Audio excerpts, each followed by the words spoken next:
Wantichi akka inni gaariin taane ni beeka. Maaliif naannoon irra naanna'aa ture kana hundumaatti anamma qella wallaggaati haga shawaatti jechuudha kan deeme haga kana keessa naanna'an ture.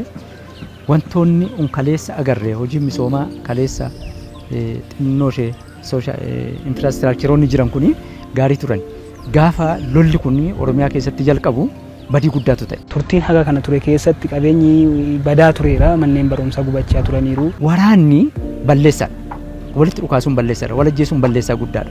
Eddii walitti dhukaaste booda immoo qabeenyatu bada, lubbuutu bada, guddinatu dudduubatti deebi'a. Wanta gaariin taaneen argee jechuudha waraana kana keessatti. Wanta namatti hin tolleen arge.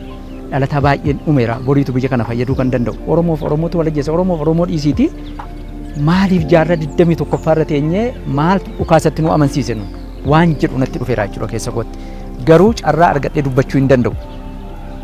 Carraa argadhee immoo kanaaf kana ta'uu qaba, kallattii kana qabatee adeemuu qaba jechuu hin dandeenye malee natti hin tolle jechuudha wanta ta'anii argaa ture sun martisaa. Obboloonni keenya warri bakkee jiran kan nu bira afanii bakkee jiran jechuudha. Dhaamsa nagaa kana fudhatanii karaa mootummaan gara bal'ummaadhaan isaanii waamu kanaaf obboloonni biraa dhufne kun ergaa dabarsinuuf waamicha akka dhuunfaatti waamuu dandeenya. Kana booddee bilbilee waamuu